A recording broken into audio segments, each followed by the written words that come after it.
morning everybody, unless of course you're watching this video in the evening, in that case good evening, and you are watching Time Travel TV, and today we're going to compare the Supermarine Spitfire to the B-51 Mustang.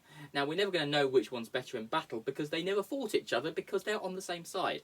But today we're going to use statistics to try and find out which one's better. Now lots of you at home are probably going, oh but there's many different variants of Spitfire and Mustang, which one are you going to do? And each one's different statistics. Well, to combat that, we're going for the most advanced variant of the Spitfire, which made during World War II, which is the Mark 18, and the most advanced version of the Mustang, which was the P-51 Mustang D. Or was it K? I think it was D or K, I can't remember, but the statistics for D and K are roughly the same anyway, so it doesn't matter. So first of all, let's start with the top speed. Now the Mustang has got very good top speed of 437 miles per hour, whereas the Spitfire has got a fractionally better top speed of 448 miles per hour.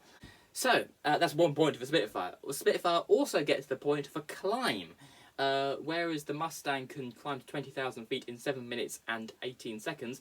The Spitfire can do the same in 7 minutes dead. Spitfire was also much better on the ceiling. Whereas the Mustang can reach up to 41,900 feet, the Spitfire can do 44,500 feet. So far the Spitfire is brilliant, and the Mustang is also brilliant, but not as brilliant as the Spitfire.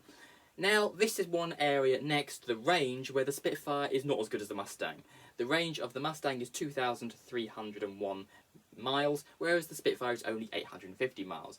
This is especially important when you're escorting bombers to their target, and so this is definitely a point to the Mustang. Although the Spitfire comes back on manoeuvrability. You can't put a figure on manoeuvrability, you just can't give you a statistic for it. So you're going to have to take my word for it, the Spitfire's better. Basically, that's all you have to say. That it's lighter, the wing shape is elliptical, unlike the Mustang, which is square. So basically it means the Spitfire is better. Now, armament is a bit more difficult, because although the Mustang has 650 caliber machine guns, the Spitfire only has 4 machine guns, but there is 2 50 calibers and 2 20mm. 20mm is bigger than 50 caliber, so it's a bit complicated, but bomb load is the decider, and on that the armaments have to go to the Mustang, because the Mustang has a 2,000 pound bomb load, external bomb load by the way, not internal bomb load, about to make it a bomber, whereas the Spitfire's only got an external bomb load of 500 pounds. So on the face of it, what is better? Well, they're about the same really, although if I had to put one on it, I'd probably say the Spitfire was fractionally better. But you have to remember that the Spitfire Mark 18 weren't made in horrendously great numbers during World War II.